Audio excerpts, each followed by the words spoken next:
Hakim Mastour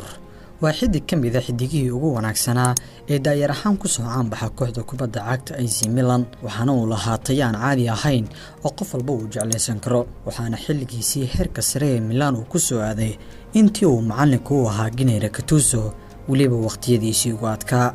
Gennaro Gattuso ayaana ugu hanjabay ciyaaryahan Hakim Mastour in uu ilkaha ka jebinayo haddaba maxay tahay sababta ka dambaysa sirta uu Gennaro Gattuso ugu hanjabay Hakim Mastour ciyaaryahankii cajiibka ahaa ee daayar ahaan ku soo caanbaxay kooxda AC Milan Hakim Mastour ayaa u saxiixay kooxda kubadda cagta AC Milan heshiis ahaan sanadii 2012 waxaana uu ahaa xidig daayar ah ee qaybta labaad ee naadiga AC Milan ka ah xubin muhiim ah balse sanadii 2018 ayuu qayb ka noqday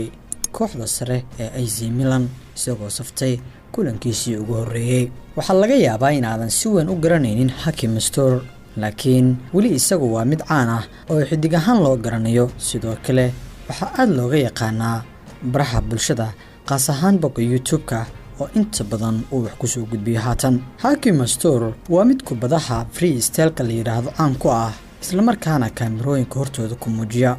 markii Gattuso uu ahaa macallinka naadiga AC Milan labadooda waxaa dhex martay sheekado adag Gattuso oo la og yahay inuu yahay nin carab badan isla markaana aan qarsanin ficiladiisa aan caadiga ahayn ayaan ka helin qamada wiilkan yar ee inta badan ku mashquulsan soo bandhigida muuqaalada bogga YouTube-ka isagoo sidoo kale aan xil iska saarin in kooxda sare ee AC Milan uu meel wacan ka gaaro Gattuso waxaa la weydiiyay sababta uu ugu hanjabay wiilka yar waxaana uu yiri waxaan la hadlay marar badan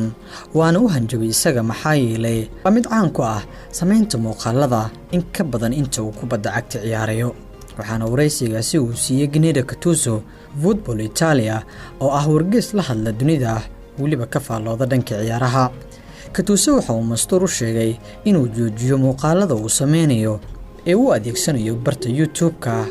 intuu waqti badan taasi ku bixin lahaana uu awoodiisa isugu geeyo sidii uu wax badan kaga qabsan lahaa kubadda cagta Gattuso waxa uu yiri waxaan ugu hanjabay inaan ilkaha ka jebin doono isaga haddii uu taas joojin waayo waxaana hadalkiisa uu ku sii daray Gennaro Gattuso dhab ahaan aad ayaan uga xanaaqay in ka badan 1 iyo 2 jeer ficilada uu sameynayo waxaana ugu digay waxyaabaha uu waqtigiisa inta ugu badan ku bixinayo Gennaro Gattuso ayaa ku jahwareeray nolosha AC Milan macallin ahaan ugu dambeynna kooxda ayaa laga raacdeeyay Hakim Mastour waxa uu galay heer liita isagoo heerka saddexaad kooxda ka ciyaarta Regina